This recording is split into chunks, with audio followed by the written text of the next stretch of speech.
Sa panahon sa Pasko, bagong tuig, daghan ang kanunay nga panagtapok nga ato nga masinati.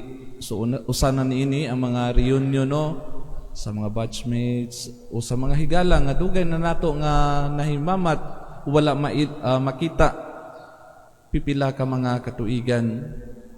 Usahay ang paghimamat adunay mga pangutana, kumusta naman ka? Unsa na may imong mga nakabot karon, unsa na may mga kalambuan sa kinabuhi. Usahay kasagaran ang atong tawhanon nga pagtubag mao ang pagpasigarbo nga mao kini ang ako mga nahuman, mao kini ang ako mga nakabot. So usahay ang tao dili makabantay nga nagpasigarbo siya diha sa iyang mga nakabot. Ang uban gani bisan og wala nila kini makabot, ipakita nila kini diha sa mga butang. So usahay makaingon nga kining tawhana nagmalampuson sa iyang kinabuhi. Ang pagpasigarbo sa atong kaugalingon usahay gusto kita nga tan-awon, respetuon, yukbuan, ilhon, tahuron dinha sa uban. Mga igsuon sa atong kinabuhi nga Kristohanon, sa mata sa Dios dili kini ang angayan nato nga himuon, dili kini ang angayan nato nga buhaton. Ang panag-ingnan nga atong nadungog diha sa kinabuhi ni San Juan nga magbubunyag diha sa ebanghelyo nga atong nadungog karon, kini nagpahinumdom kanato ilabi na nini nga bag-ong tuig nga kita magpabilin nga mapaubsanon. Si Juan nga magbubunyag nga bantugan nga propeta, daghan ang naminaw kaniya, gani nagtuo ang uban nga siya si Elias, siya ang Mesiyas. Apan si Juan nga magbubunyag nagpabilin nga grounded, nagpabilin nga malig-on, nagpabilin nga klaro ang iyang misyon dinha sa iyang kinabuhi.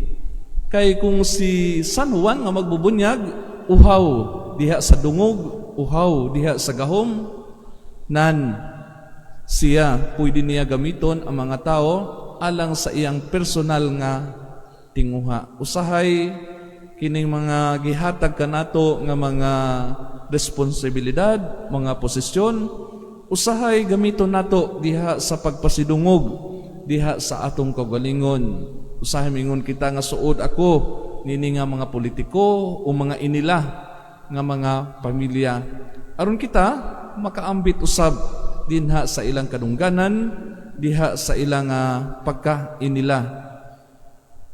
Mga igsuon, pagkanindot sa kinabuhi ni San Juan nga magbubunyag, bisan tuod kung siya inila nga propeta, nagpabilin siya nga mapaubsanon sa iyang kinabuhi.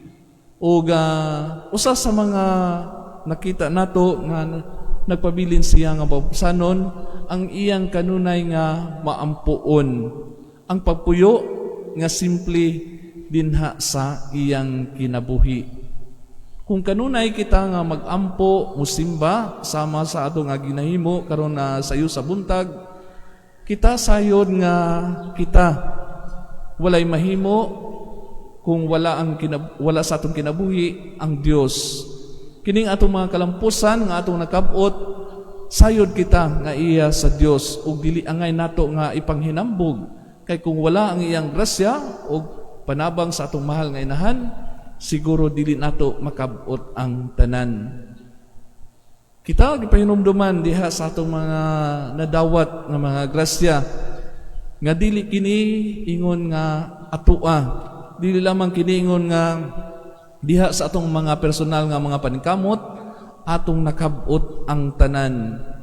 Kay sayod kita nga ang tanan nga mga grasya nga ania kanato, ilabi na ang gasa sa kinabuhi iya sa Dios. Mga igsuon, ang dungog, ang pagkahakog sa dungog, ang pagkahakog sa gahom, ang pagkahakog sa bahandi, usahay maoy makapahilayo kanato dinha sa atong Ginoo.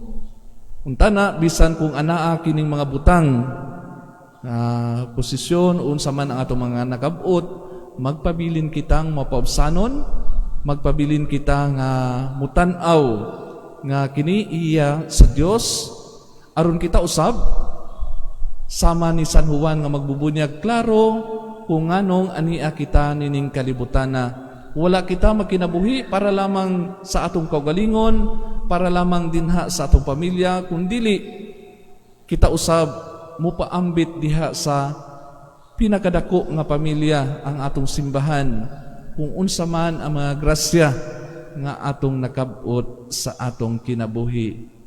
Kining bag-ong tuig, untana magpahinumdum kanato sa kanunay nga diha sa atong mga pagpaningkamot, ang Dios nagauban kanato, ang Dios nagabubo sa iyang grasya sa matag usa kanato.